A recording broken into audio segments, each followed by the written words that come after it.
Let's go to a broadcasting journalist now from the Guardian talking about renting, and Jason Phipps joins us, used to be a colleague of ours here. Good evening to you, Jason. Good evening, Eddie. Well, the figures that we're discussing today are from the National Housing Federation, and they suggest that home ownership is set to fall to its lowest level for nearly 30 years. Higher prices and tighter mortgage lending have all contributed to the slowdown. Are you renting, sir? I am indeed, yeah. Why?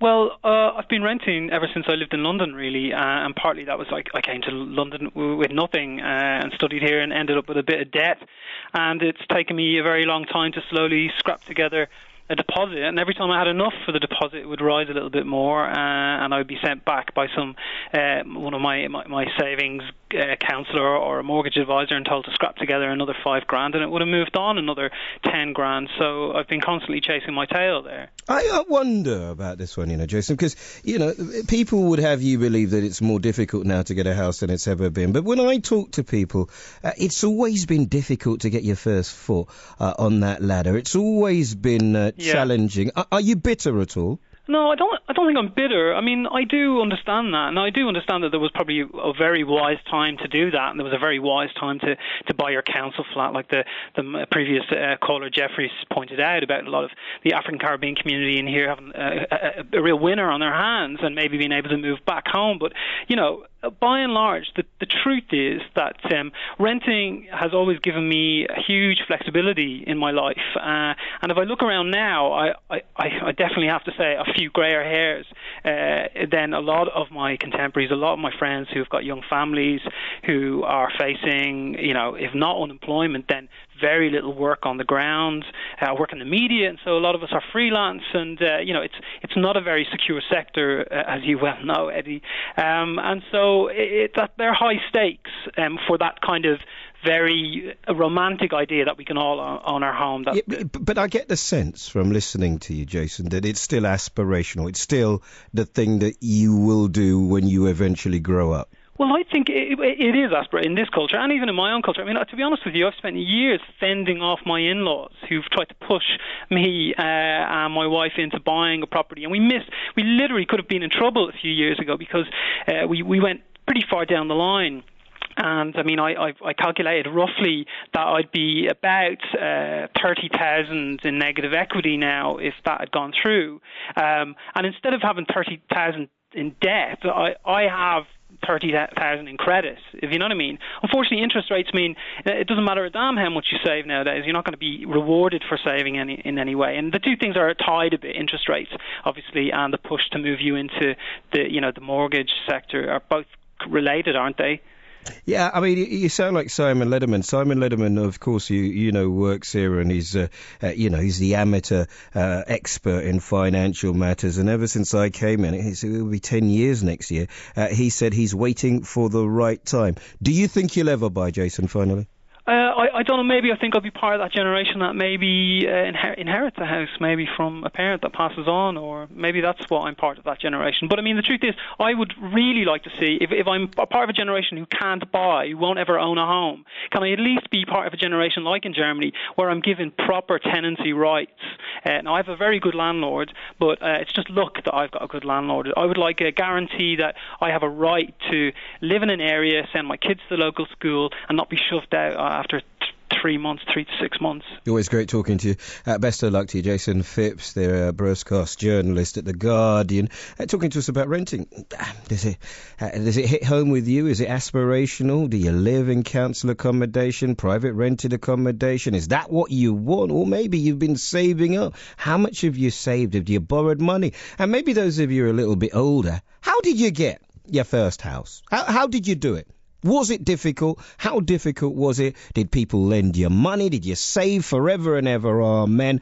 I would really like to hear from you. 020 722 42000. The Labour leader, Ed Miliband, says these low-cost homes being built just not good enough. They're cutting the housing budget massively, and they've also taken away the requirement that local authorities need to plan for a certain level of house building in their area. And as a result, we're seeing the number of houses going forward for planning permission going down again. That's the wrong thing to do. The government is taking things in the wrong direction. Okay, so are you a renter? A homeowner? I'd like to hear from you while you're phoning me up. Let's speak to Jonathan Davis, economist and wealth manager. Good evening to you, Jonathan. Hi again, Eddie. Yeah, it's good speaking to you. You just heard me talking there to my friend in Bracknell and also Mr. Phipps. And I just wonder, are we obsessed, do you think, with buying our own homes?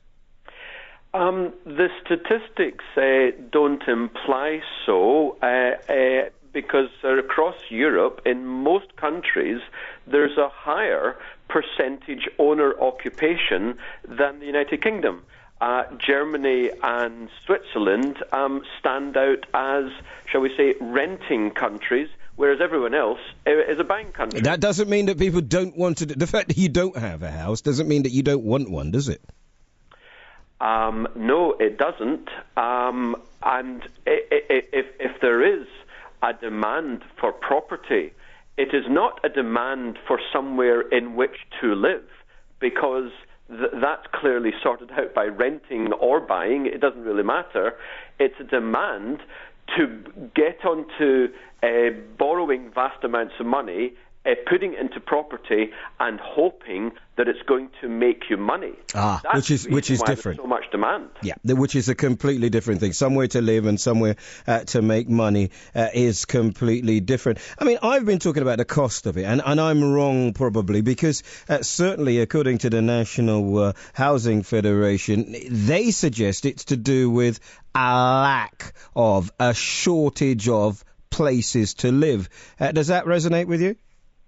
Again, I've read that report, and I think there's some glaring errors in it. They've clearly got some marketing spin to do, because they're in the social housing world. There are 700,000 empty homes in the UK. They say that because of the lack of property in the UK, that's the reason why prices are so high. I would say prices are high. That's the problem in the system. Once the prices start falling, you will see if we have an obsession with buying property, we will no longer have it.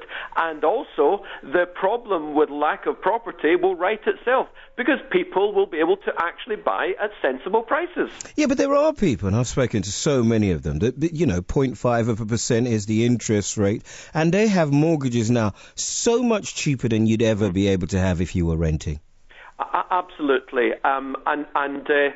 since the previous government, although continued by this current government, along with the Bank of England, have bailed out people who borrowed fantastic sums. Because don't forget that from 2007 to 2009, house prices in London fell 25%.